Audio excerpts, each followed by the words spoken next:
Welcome and thank you for joining us for today's webinar. My name is Shelly Campbell and I work in the Learning and Development Division here at the 4As. We are moving right along in our brand new Power of Podcast Advertising series.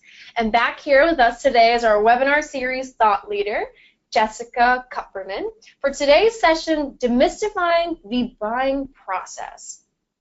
Jessica is a digital media strategist with over 15 years of experience working in internet marketing space. Combining a mix of creativity and business development, Jessica works with companies, small businesses, and podcasters who want fresh ways of selling and growing online.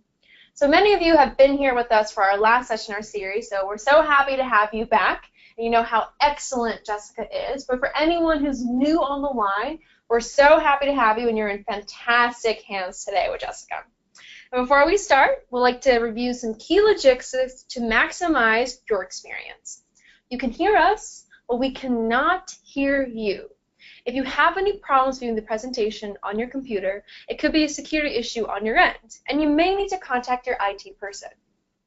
If you find, though, that you need to contact us via email, please send an email to webinar@aaaa.org. We'll help you if you have any technical issues. And if you disconnect for any reason, you can just go back to the email invitation and log in again.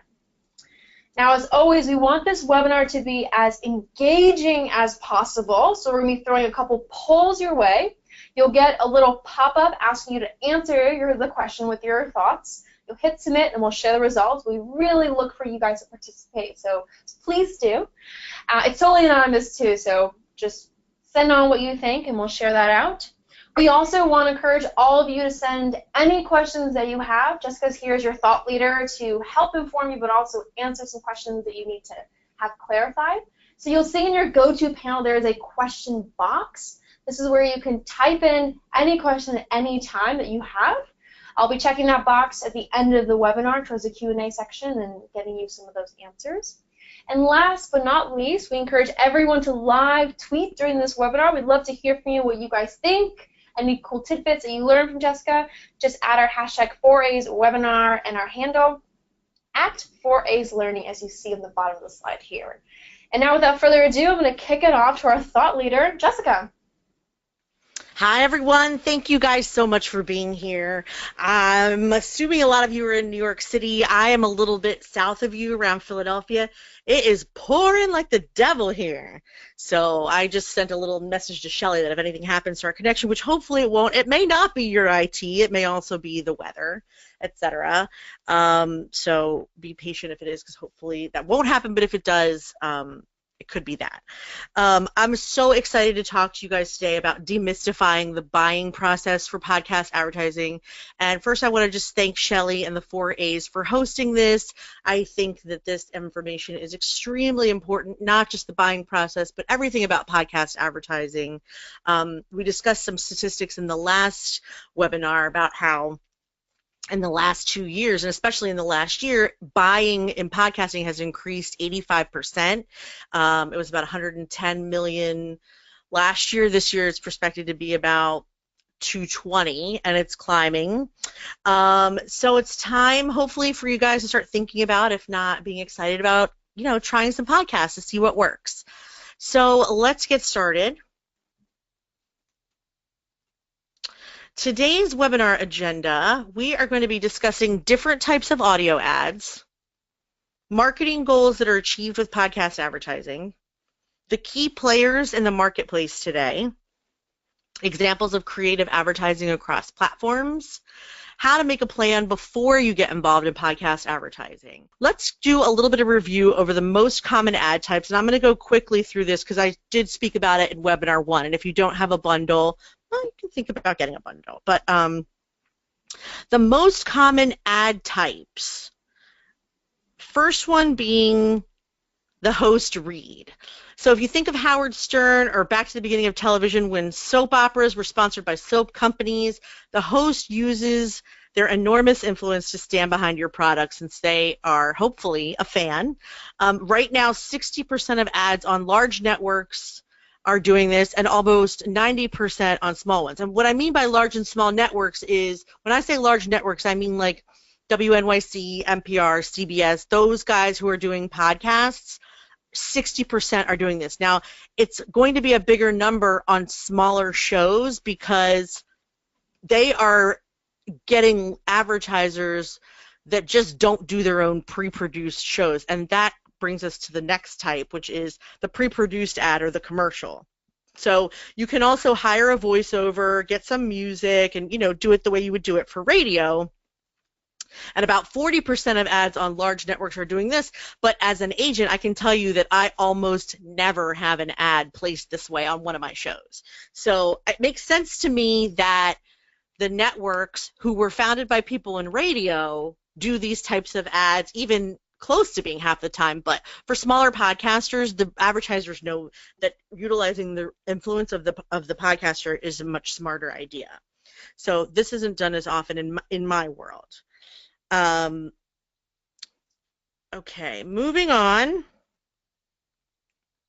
Dynamic ad insertion. So imagine that the network or a hosting company, they have the files on their platform. They have the ability to insert and take out the ads without, I don't want to say without, without interrupting the show content. So the podcaster does the show, whatever has to go into the content gets done, and then they hand it over to the producer who can then make ad spots within the content, and then the platform can then insert, or I guess it's not uninsert, but probably take out the ad as they see fit. So the ads are not evergreen, and they it's more easily targeted this way, but individual shows don't have this capability. You have to do this either on a hosting platform or a network. But this is dynamic ad insertion. Right now on larger networks, 56% of ads are being delivered this way, but in my world, again, almost never. And then these are what's called baked in. This is a bigger commitment because the podcaster is doing the endorsement, but it's not being inserted separately. It's part of the content. It's going to be on the MP3 forever. So whereas in the bigger network world, 44% of ads are being delivered this way, for me it's almost 100. And I have an agency. You'll see when we go through the categories. I run an agency that I can sell on any network, but I represent a pretty good amount of medium to large size shows that aren't on a network. So before we get to networks, let's talk about some of the goals that can be achieved by podcast advertising. We have 4 different types. Direct response, which is an ad with a very clear call to action that is measurable via link, opt-in, purchase, or coupon code. Brand awareness, an ad that makes the audience aware of the brand by virtue of endorsement. I mean, you guys know what brand awareness is. You work for agencies. Branded content, which is when a company will make their own podcast, and whether it does or doesn't have anything to do with the topic they're making it about. For example, GE did a mystery show, and it wasn't about electricity or lights or anything like that, but it was sponsored by GE, and there was some, I think because everyone knew it was a GE show, it's good promotion for them, even if it's not discussing the topic. And then product placement is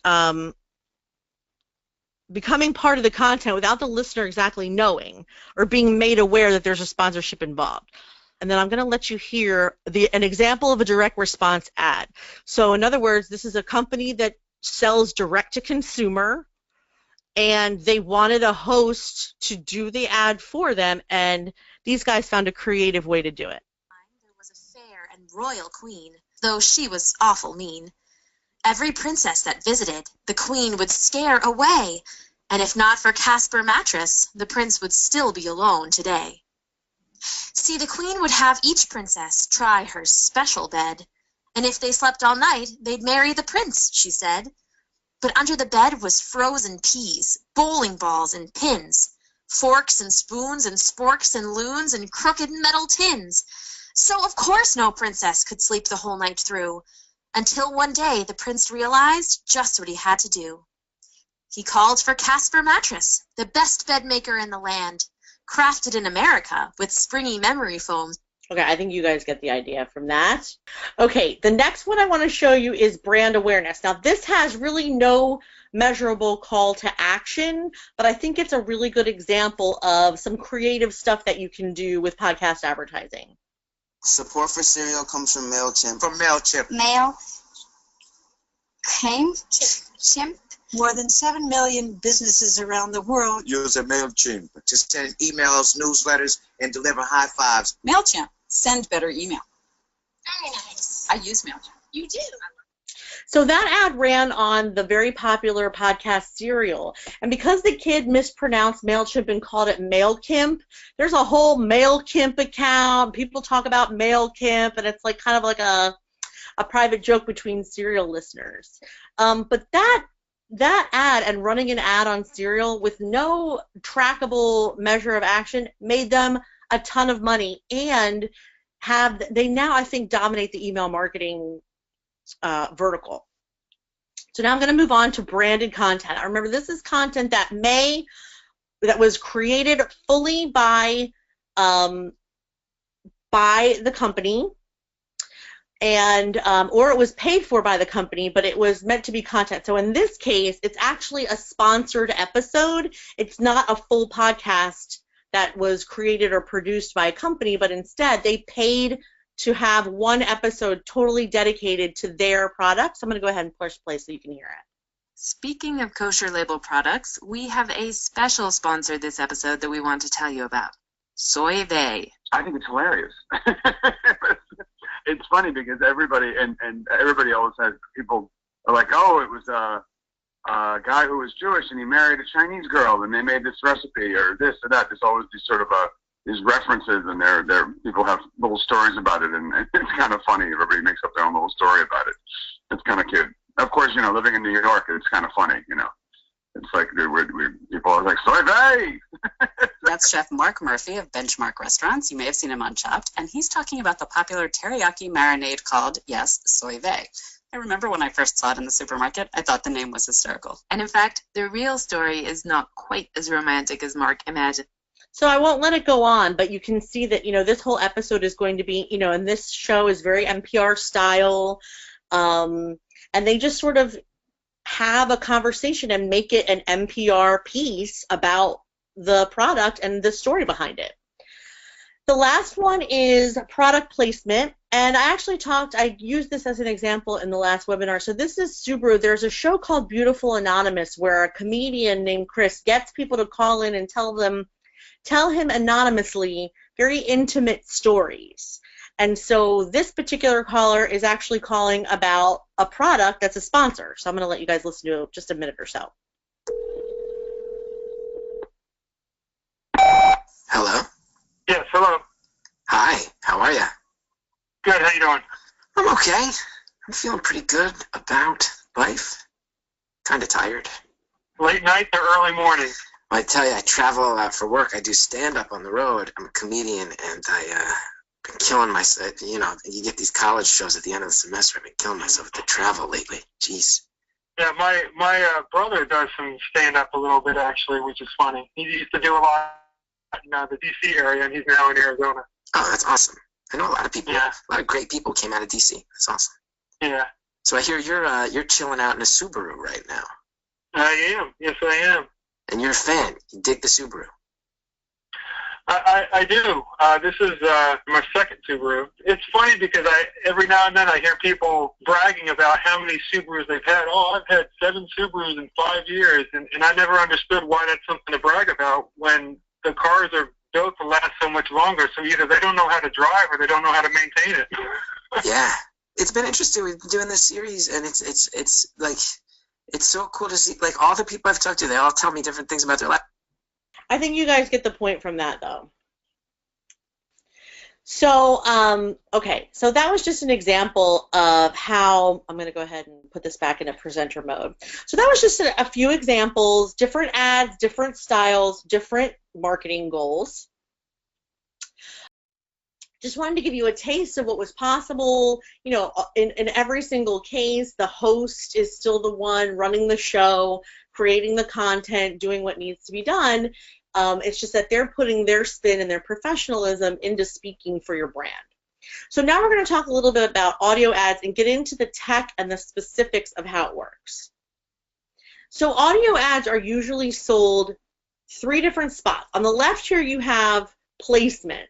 Pre-roll is at the beginning, mid-roll is in the middle, although technically a mid-roll can be anytime after the 15-minute mark. And podcasters can get kind of fussy about this because they don't always want to interrupt, if they're an interview show, they don't always want to interrupt their conversation to do like a, we'll be right back after these messages. So they kind of have to stop their guest or make a good spot. So sometimes the earlier, the better for them, in which case they try to do it around 15 minutes and not, if it's an hour show, not dead into the middle of the conversation. And then a post-roll, which is normally, and these do not apply to these. This is a separate list from this. So we're over here, pre-roll, mid-roll, post-roll is at the end of the show. That's usually when they say, before we get off, I also want to thank our sponsor. Here's their link. They're really awesome. The pre-rolls and the post-rolls right now are the least expensive of all the ads. I have a feeling now that iTunes has said they're going to release some statistics, some base statistics about listenership, how long people listen, whether or not they're skipping, when they stop, when they push pause or when they push stop. I have a feeling that the pre-rolls are actually the ads that are the most listened to, because as a listener, I know that the pre-rolls are something I hear when I'm getting in my car, putting my seatbelt, backing out of the driveway, or I'm putting my shoes on, getting ready to go for a run or whatever. The mid-rolls are the ones that are kind of interrupting my flow, so those are the ones I end up as a listener skipping more. But you know what? We'll see. Right now, the mid-roll is the top commodity, and then you're also paying for length. So any of these can be any of these times long. So you can have a 15-second pre-roll, 15-second mid-roll, post-roll, and so on. The most consistently bought is actually, I should have a 60-minute one, or 60-second, oh my goodness, a 60-second increment, or a 1 minute long. That's the one that's most commonly bought. They are most often host-read or pre-produced, as we discussed. You can purchase these by a guaranteed number of downloads. You can purchase these by a guaranteed number of episodes. You will supply the talking points for the podcaster. You will supply either the landing page or the coupon code, and then they will do the ad for you. Now let's talk about guaranteed number of downloads versus guaranteed number of episodes. So with larger advertisers and sometimes with agencies, this is the way that I sell this. I look at a show and what kind of downloads they've gotten in a 30-day period. So today, for example, is August 2nd. I will look at the shows that they did around July 2nd. And if it's mostly the same number, for example, let's just say the show on July 2nd was 3,000. The week before was about 2,500. The week after was about 3,500. I would probably do a guarantee of 2,500 downloads per episode in the hope that you would get more than that. But I will guarantee 2,500 for each show. And so what you can do is say, I want at least 10,000 downloads per episode, or I want at least 100,000 downloads, and however many shows you got to do to get to that point is fine. You can also do, I want 12 episodes, or I want the month of August, or I want, the first week of every month for the entire year. You could, and then they will guarantee the number of episodes, but, I'm sorry, oh my gosh, they will guarantee the number of downloads, but if it goes over, you don't have to pay for over, whereas here you would. I hope that makes sense. So you can either, so I'll give you some examples. I had a client that the show, I think, was getting about 5,000 downloads an episode. Basically, he said, regardless of how many gets per episode, I'm going to give you X amount of dollars. I would like 50,000 downloads. Let him keep running the ad till he hits 50. So every week we would count how many of those ads we're getting. And when it got to 50,000, we stopped. And that was a flat rate. And then I have other advertisers that say, okay, I would like to buy, August 1st, August 8th, August 16th, August 22. And then I look at the price and what I think they'll get. I give them a price based on how much reach I think they'll get, but they've paid a flat rate regardless of how many downloads are coming in. So I hope that makes sense. When you're buying audio, do not supply a script. You don't want it to sound like it's being read by a 7th grader and they're reading their English essay. It's got to be natural and it's got to be in their own voice. You don't want to ask for guaranteed sales. They can probably guarantee how many downloads or listens. They can't guarantee that you're going to get traffic. They can't guarantee that anyone's going to use the coupon code. All they can guarantee is how many times their show's being listened to. We don't, I mean, as any content provider, you don't really have control over other people, only yourself. You can make guesses based on what you've been getting consistently, but you can't promise the sales. I mean, really, if they're sending people to your landing page and it's not converting, it seems like a landing page problem, not necessarily a podcaster problem. Lastly, don't forget to ask for air checks if you need them. So let's say you have bought 1 or 2 or however many episodes, but you don't know if they've ran, you don't know what they sound like. Go ahead and reach back out to your contact and say, I'd really like to know where, you shouldn't have to scrub the episode, which is, going back and forth in the audio to find something that's called scrubbing. You shouldn't have to scrub an episode to find what you're looking for. Your podcaster or your podcaster's rep should be able to provide you with a timestamp so that you can just go right to your ad and listen to it. So now we're going to talk about different ways that podcasters have been able to utilize these other channels as well. Sometimes it's included in the price and sometimes it's not. And really, it depends on the show, it depends on the influence and where that person is selling the strongest. So some examples of web advertising. You are almost guaranteed with every audio ad that they will put a link to your website in the show notes. Whatever you've told them to mention should also go in the show notes. The show notes are what's considered the blog post on the website. So most podcasters do the show, put it into iTunes. They also have a website where they're utilizing the blog function to put each episode up as they go live. And show notes is usually either a summation of what they've discussed, it can be bullet points, it can be a transcript. Somewhere in there should be your link in the show notes. Some podcasters also offer banner ads. Some will offer a blog post dedicated to your product or service that they've written. Some will even allow you to write the content and give it to them. And then some will also allow you to do same thing with an email. You can write the content, send it to their email list, or they will write an endorsement, a recommendation, send it to their email list. Now, I have a situation right now with a client where the show is getting about 4,000 downloads an episode, but the Facebook page has 65,000 followers. The email list is about 100,000 people. Their website's getting 100,000 monthly views because it started out as more of a blog. So the show is still growing. The blog and the web and the social is very strong. So you may want to ask about that, or if it's offered to you, I recommend that you highly consider it. Consider allowing them and maybe even paying a little extra, because these people do have influence over their channels. It's not the same as hiring just a web or a social influencer, like a Kardashian or something. These are people that do have massive influence over these audiences. So speaking of social, I wanted to give you some examples of stuff that you can do with social. So oftentimes, in addition to the show notes, a podcaster will be willing to post, tweet, Facebook, Instagram, just a special thank you. Thank you so much to our advertiser for supporting us this week. Please check them out. Please give them your patronage. They were kind enough to give us, support or sponsor us this week.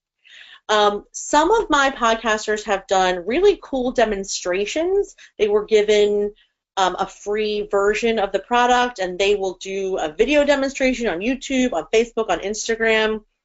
They do unboxings. Most of the time when there's a monthly subscription box, a podcaster is willing to do a video unboxing on Instagram and Facebook, and it works out very, very well. You can also ask them to videotape or record themselves shopping for the product. You can run a contest that gives away money or coupon code that the podcaster can do a giveaway on just Instagram or just Facebook. Anything experiential is really a good idea for the podcasters, again, because they're using their own personal experience. And I just want to give you a fun thing that one of my podcasters did for the unboxing. He and I pitched, it's a show called Fish Nerds, all about fishing, and he has 3 different correspondents. So he lives in New England. He has somebody that they do the show with that lives in the South, someone in the West, and someone in the North, probably like Michigan or Minneapolis, something like that. So what he wanted to do was get a monthly subscription box, but different. So we pitched Lucky Tackle Box. Now, I know probably if any of you fish, I'll be shocked. I certainly don't. But the fishing boxes, so what you would get is a monthly box with like some products and some stuff that would work on, whatever region you lived in. So we had these different correspondents, so he wanted them to send a box to each one of the correspondents, and then once a week, a different correspondent would do an unboxing and then go out into the water and fish with only whatever was in the box. And it made for very interesting content. I know that that's a special situation, but it's just an example of, like, you don't just have the podcast, you have their co-hosts and stuff like that. And I just thought it was great the way, yes, they do their show and they do the endorsement for the product, but then they say, hey, don't forget to catch us on Instagram tomorrow, where James will be going out into the water using only what he found in this month's Lucky Tackle Box for the, for the North Shore or whatever. Again, you can see how little I know about fishing, but I just thought it was a very cool example. I also had another client that was doing HelloFresh, and they sent each co-host a box, and they talked about how they made it, and if their family liked it, and who was a picky eater, and it ends up to be a really fun conversation around the product instead of just a pitch. And then I wanted to add live events in here, which is something that I don't think a lot of companies talk about, but depending on who you're advertising with, you can do a lot of fun stuff with a live event. So first of all, if you have a live event that you are in fact sponsoring, you can have that person come and do personal appearances. You can have them come to your company and do personal appearances if they are famous, or if you know that your audience likes them, or if you want to have them bring their audience to you, that's a good idea. A lot of times podcasters, because they do niche shows, go to specialty conferences, like the fish guy who goes to the fishing expo once a year and is like the belle of the ball there. You could sponsor a t-shirt there. You can sponsor him speaking there. He will wear your logo everywhere. He will do if for example, I'm speaking in a couple weeks in California Podcast Movement, if I had a sponsor who who wanted me to, I would say, my talk is sponsored by, I don't know, I can't even think, by Apple. That would be a miracle. Apple sponsored my talk, and check out their new iPhone just for a minute, then they go back to talking about what they're talking about. You can also pay for your podcasters to go to events that you want to have presence at without actually sponsoring a booth. Just have your podcaster go and correspond from there, as a news correspondent on behalf of you, and they could do the show and say, this segment is sponsored by this company, etc. So lots of creative ways that you can utilize podcasters. It's not just a place to spew a message like a newspaper ad or a television or even radio. They're really partners, and they love to partner with their sponsors and advertisers. They have loyalty from their fans, but they are loyal fans as well. So now let's talk about some of the key players in this market. This part is important, and, well, Shelly told me it's not that confusing, but it can be, I feel, confusing as far as who to pick and how to buy. So we're going to get into that right now. Off we go. Okay. So currently there are 400,000 podcasts in iTunes, and 75%, maybe 85% of them are current, which means that there are probably about 30 to 50,000 that are old and should be taken out of there. But the rest of them are being updated on a regular basis. They're all about different subjects. They're all about different, they're all geared towards different people. So here's a quick guide to what's out there, what's for sale, who's selling it. Ready, set, go. First, we have the big networks. Big networks are owned by large corporations or media networks. And these are people that create their own content. And that's all they do is create content. So this is CBS Radio, NPR, Gimlet. Gimlet is the one that has the Startup podcast, which is now being made into an NBC show with Zach Braff. And Podcast One, who does Adam Carolla's show, Shaquille O'Neal, etc. We have big ad agencies. These are agencies that represent advertisers only. They don't create any content. They only get clients as advertisers, and then they can sell, most often actually on the big networks, although they will sell to anyone that has the right vertical. They usually are selling on these networks, but like I said, they'll really find anything. But these are the guys that are representing Casper Mattress, MailChimp, Squarespace, HelloFresh, Blue Apron, you name it. If you've heard it on a podcast and it's a big name, most likely it's from a big agency. Then you have small networks. Small networks are privately funded clusters of shows with a common theme or goal. And I'll show you some examples in some slides coming up. But just to give you an idea, the Horse Radio Network will be an example of that. This guy has 14 shows all about different aspects of riding horses, and he makes $2 million a year in advertising. Next. Okay, small agencies. This is sort of where my agency falls in. I represent about 300 individual shows and actually some small networks that want individual attention. And I also, I do work with big agencies. So I keep in touch with the 4 agencies, and when they're trying to fill spots, I give them my shows. And then I also have intake. So I have some larger companies that don't want to work with the big agencies or prefer to work with somebody that they know or whatever. And so I have some larger brands as well that I can go and find the shows on all of these networks. And there's a couple agencies like that.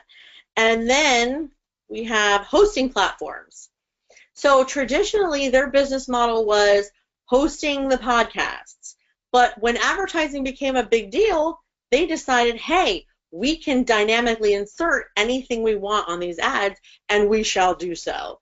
So where you have podcasters that are, they only are paying them to host, if they have a big enough show, the hosting company will say, hey, we're working with this advertiser, and they'd like to advertise on your show, and this is what they're going to offer you, and we'll split, we'll give you a commission, or we'll take a commission, and you can have most of the money.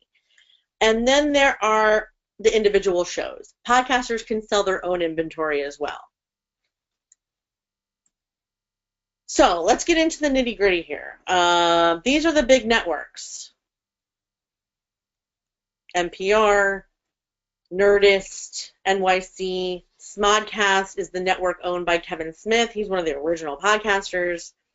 This is Adam Carolla's show, Panoply, Authentic, Time, etc. Most of NPR's radio shows are on NPR.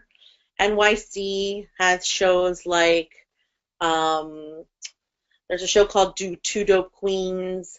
They do a lot of more public radio type stuff because it comes from the WNYC station, etc. So these networks are collections of podcasts that are produced, distributed, or made available to advertisers through a single company or network.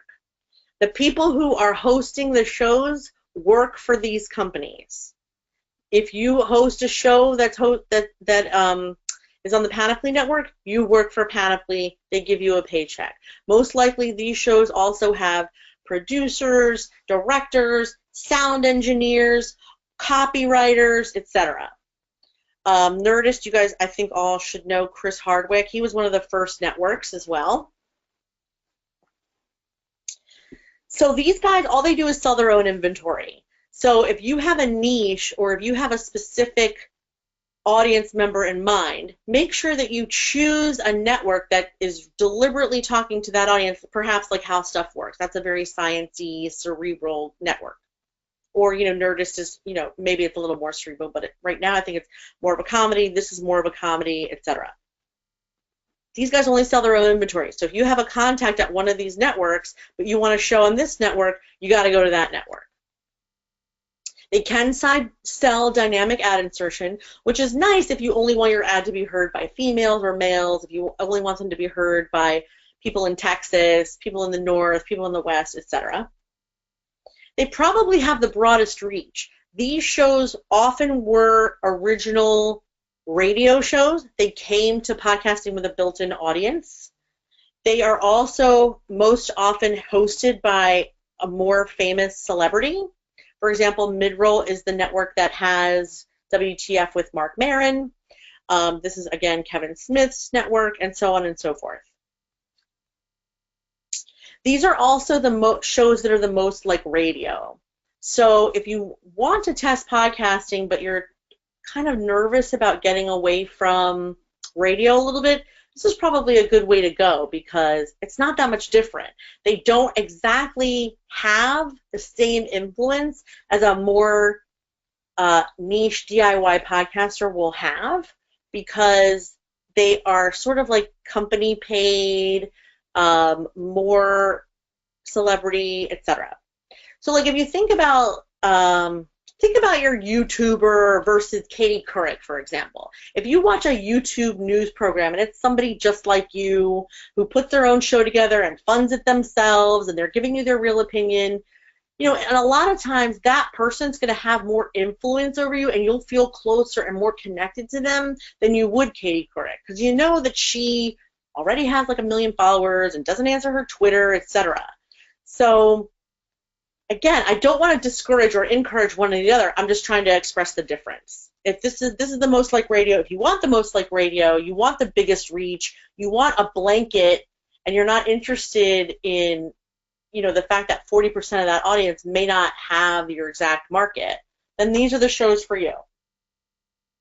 If you've ever been listening to a big show like Savage Love or Mark Maron, and they do an ad read for a product that doesn't make sense, it's probably because they're going after the broadest reach. I'll give you an example. I have heard Savage Love is done by Dan Savage, who for a very long time was a sex columnist. Now he has a show called Savage Love, and I heard him do an ad for Squarespace, which is a company that helps you build a website. Now, I'm not saying that people who want to hear a sex column or who are interested in his sex Q&A don't want a website. I'm just saying that I think that there would be products that would be more suited to his show that he could sell better. But these networks are really, they're more interested in doing like the blanket radio type thing. All right, I'm going to move on because I feel now that I'm just like standing on ceremony. Okay, big agencies. An agency helps brands start and manage advertising campaigns across a large variety of shows. They can sell on any network, so if you want one on ESPN, one on WNYC, one on NPR, these guys can deliver it to you. They work with every network. They work with big networks. They probably have the names of small networks. They will be happy to reach out to individual shows for you, and they can put together a campaign that is much more targeted and can reach across different sellers on your behalf. So let's go ahead and take a look at some of those. So basically, the only con I would say, if there is a con to a large agency, in my opinion, is the test, learn, and scale method. Now, I know that probably goes against everything we've ever been taught in marketing. I know this. I know this. I know this. But hear me out. People who are listening to podcasts are mobile.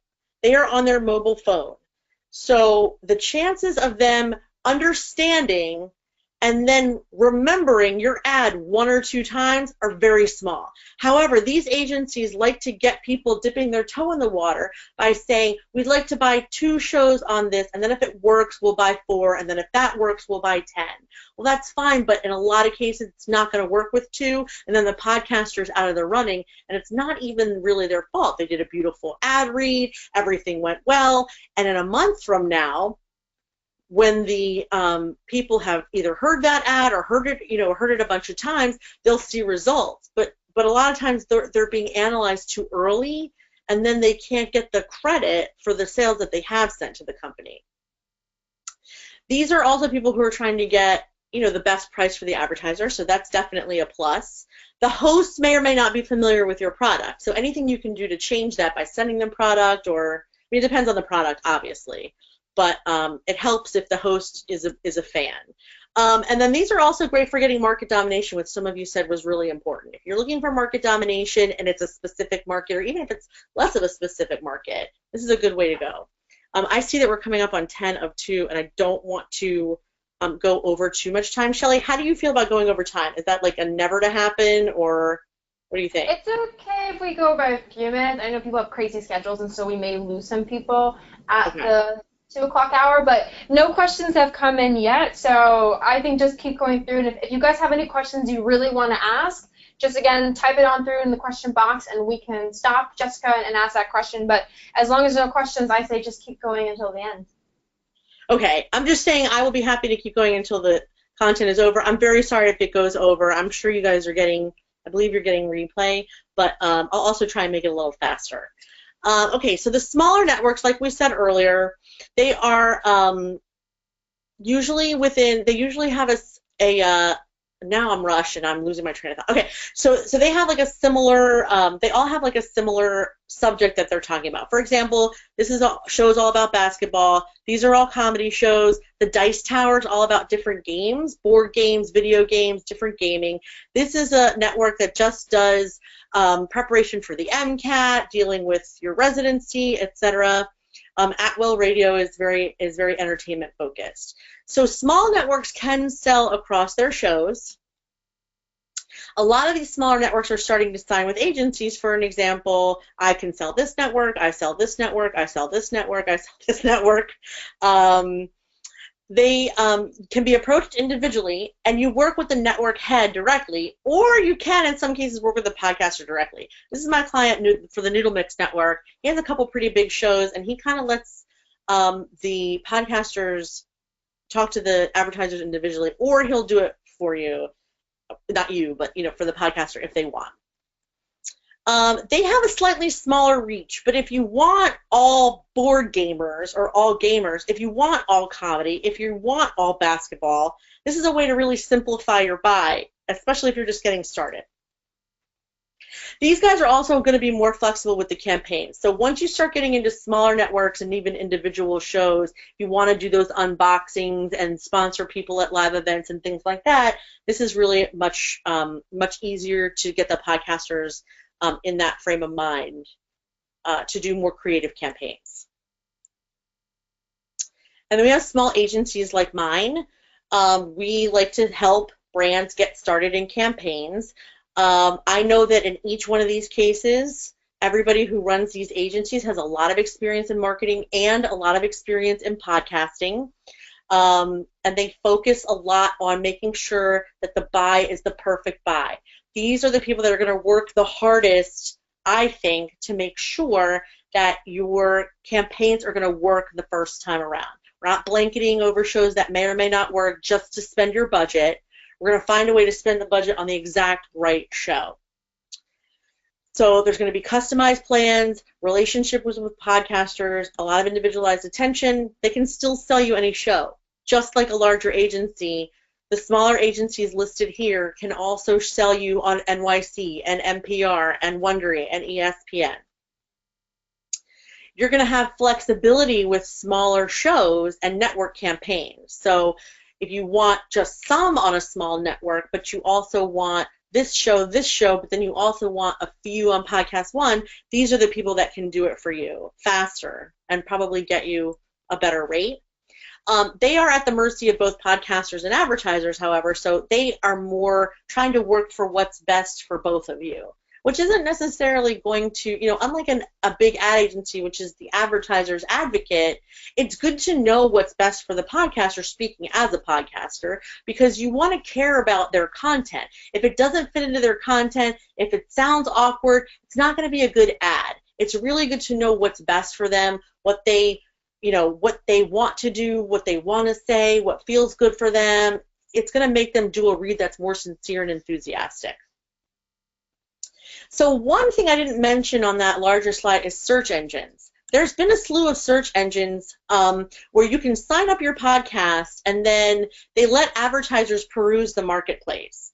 The only problem with these search engines is Cast Plus is the only one that verifies the downloads. These other guys allow you to put a podcast on their network and just, here's a text field, enter in how many downloads you get per episode. And there's no way to verify it. Cast Plus pulls your feed in, the RSS feed, so they know exactly how many downloads you're getting, so they sell the right price. These other ones also let podcasters dictate the price. So if you go shopping on any of these websites, you'll probably see that the prices differentiate quite greatly. That said, some will give you direct contact with the show, and you can bang it out between you and the podcaster, but some don't.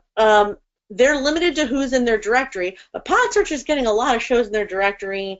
Advertise Cast, these all have a ton of shows in their directory. Cast Plus also has a minimum of $2,000 per episode, $2,000 per episode. So they don't have as big of a choice, but again, they're also selling you shows where they know exactly how big it is.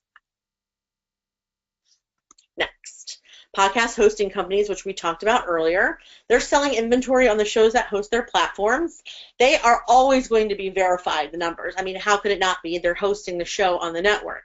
They do try to sell at a lower price, and they bundle shows together. So you may get a ton of basketball shows at a lower price than you would get if you went to the smaller network directly.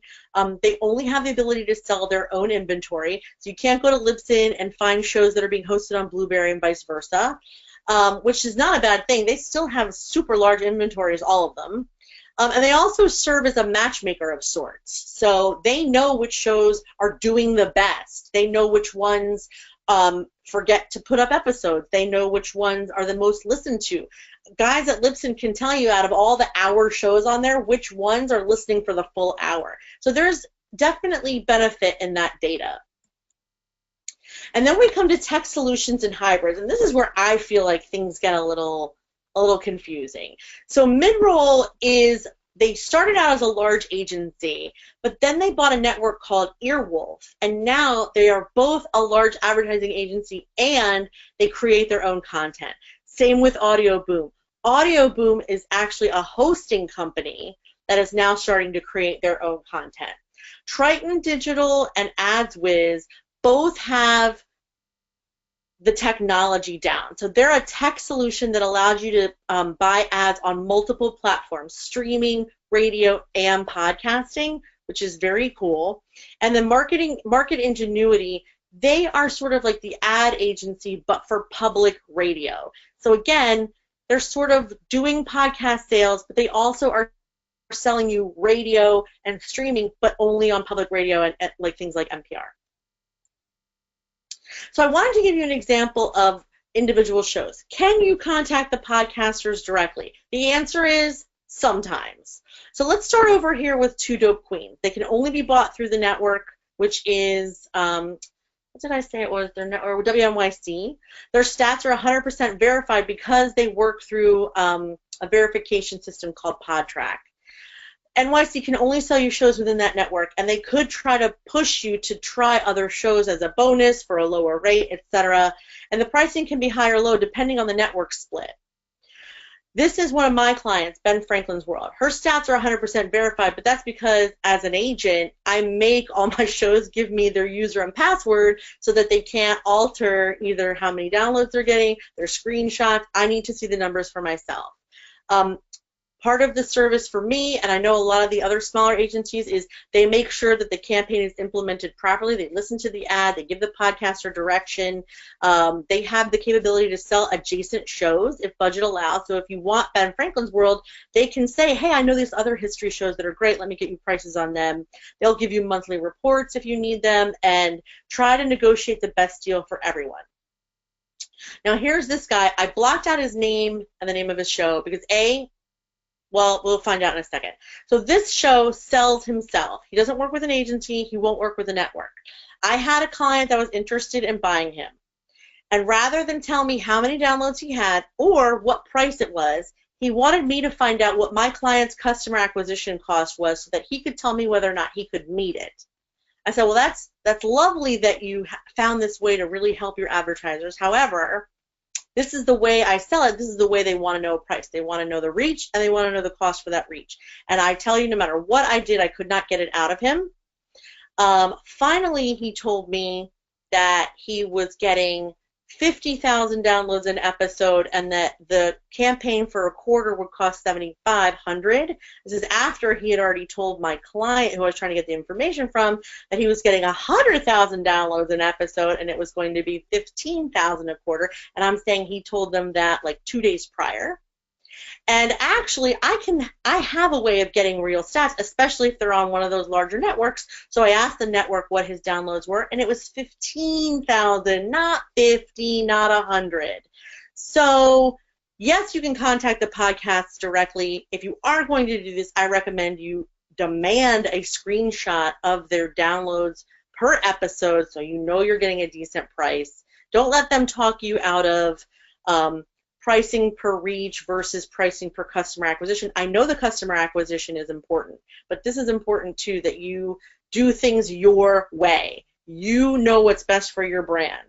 Don't let anyone, the network, the agency, anyone, talk you out of it, which is why I'm doing this webinar, is because I want to teach you guys how to have a plan going in before you start. And not all individual shows are like that. Some individual shows are fantastic and lovely and just say, I get 15,000, it's $20 per 1,000 downloads per episode, this is what they get with it, here you go. That was a one-time scenario. There are other podcasters like him, and if they seem like blowhards, for lack of a better term, most likely they are. So you've been warned. Okay, now we get into podcast ad pricing. And I wanted to show you this because I think it's so important. Each network and each type of agency has a different way of pricing. So Podcast One will sell their shows at $50 per 1,000 downloads per episode. That's what CPM is. So if a show gets 1,000 downloads per one episode, it's $50. If they get 100, and so on and so forth, it's 5,000 or whatever. You have to excuse me because I don't do the math in my head so easily. There are CPM calculators out there. You can Google it. I think I just hit my mic. I'm sorry. Okay, Libsyn is a large hosting company. They sell anywhere between $20 and $25 per 1,000 downloads per episode. They force you to do a 3-show minimum test. Cast Plus has a 25% cost per 1,000 downloads per episode, and they take 15%, and then they give the rest to the podcaster. Authentic takes about 20%, and they sell it around 40. I have about a 25% commission from the podcaster, and I try to sell around 30 CPM, and that is because a lot of my shows are very niche. I mean, my pricing is negotiable, actually, so that's why I have negotiable on here, because I really try to fit with the advertiser's budget and try to get the most for the podcaster I possibly can. Audio Boom is the guy who's in charge of Audio Boom is quite a character, and I spoke with them about their pricing, and he said he would gladly take any money you had to give to it, and he will allow you to do 1 show, 2 shows, half a show. He doesn't care. He was very funny about that, but they will take, they will get whatever price you want if they can, and they will allow you to do as many episodes as you want. True Native Media, similar, they do a $25 cost per 1,000. They will include streaming radio into their numbers. So it's not always a download that you're paying for. Sometimes you're paying for live streaming as well. And the Noodle Mix Network, they don't like to charge CPM. They have an idea of what their show's value is. They create a price, and it will include social, and it includes banners on their website. So each company, network, and even podcast has an idea of what they want to charge, what's fair, and it very rarely has to do with reach. Unlike print or ad media, the pricing is really up to the person who's selling the show and what they think is fair. So when I did this slide, I'm not going to lie to you guys, I got very frustrated knowing that there's all this different pricing, because here I am trying to teach ad agencies how to get started in the medium, and knowing that everyone prices differently felt discouraging to me. So what I can say is, in order to avoid feeling this way, there's a couple things you need to do. You need to know how much you can spend, know how creative you want your campaign to be, have an idea of how many episodes you think will work as a test. 1 is not the answer. It should be at least 3 or 4 if you can afford it. You should have an idea of which genres you want to get into. Choose a company or an agency or even a person to work with that you like. Shop a few choices. Call a few of the companies I mentioned and see what they can offer you. See what their proposals look like. See if you feel, I know that you guys all work for corporate companies, but there is intuition in marketing a lot. We work on behavior and perception, and your perception matters. If you feel like you're getting held, if you feel like you're getting, I don't want to say screwed, I guess, but if you feel like you're having one put the wool over your eyes, you probably are. Nobody likes the way that feels. Go with someone who feels honest to you, who feels like they're going to do their best for you, regardless of whether or not they're trying to get more dollars for the podcaster, because they, that's not always, again, a bad thing. You want the podcasters to be happy and feel like they're valued. So this was the other poll we were going to do. I'm going to go ahead and skip this slide. I did interviews with colleagues at all these different kinds of companies. So this is Heather, who works at a small agency like me. Sarah, who works at a large agency. They work at a podcast host, search engine. Here's a podcaster, another small agency, a hybrid, and someone who works at a large agency. I asked a variety of experts, what would you tell advertising agencies? What do you think they need to know to get started? What should they do? What shouldn't they do? And here are the things they wanted you to know that you make sure that you do.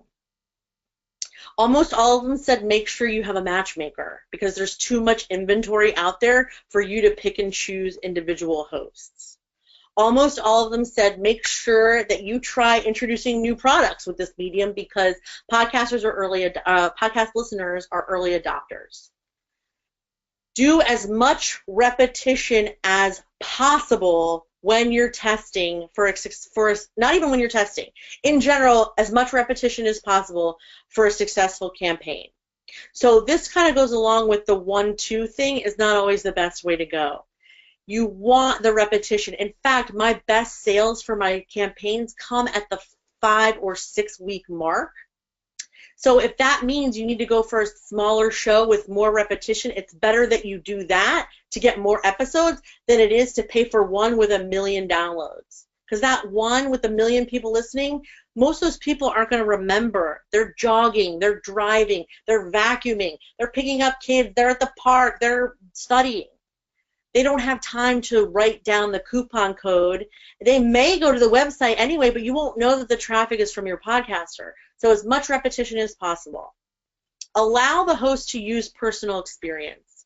Do not force the script. Let go of the brand messaging. And I know as agencies that's very hard to do because you're probably crafting the brand messaging. But you have to let these people use their influence and use their opinion, because that's what's valuable to the audience in this case. Not your message, but their opinion of you. And you want to utilize that. This I thought was interesting. Almost all of them said be very selective about the shows you choose, because a blanket on the most popular shows is a giant waste of cash.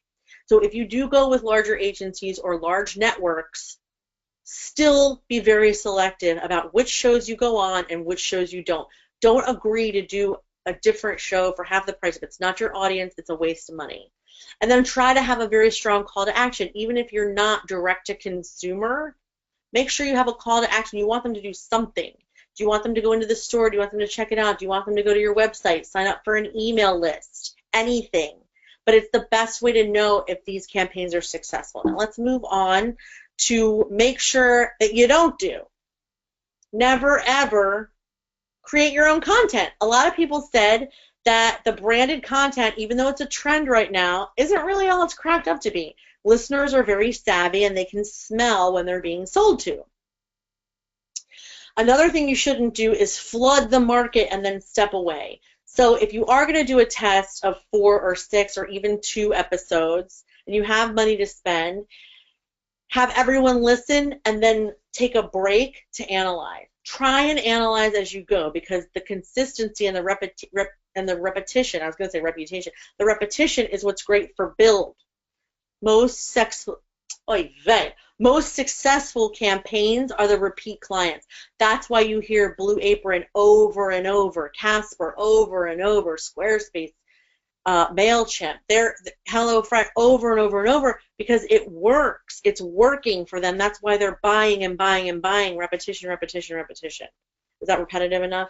Okay, don't nitpick the host. I wonder if you can imagine which one of my interviews said this. Don't nitpick the host and make them say a URL 4 times. That podcaster that I interviewed is Jordan Harbinger of Art of Charm. He does a lot of ads. He's on the Podcast One network, and he does all different types. He's done for Blue Apron, and he does for Home Depot, and he does for Subaru, and he does for Harry's Razors. And the one thing that I think makes it difficult for him is when he does an ad read and then the advertiser comes back to him and say, okay, we want you to say the URL 4 times during the minute.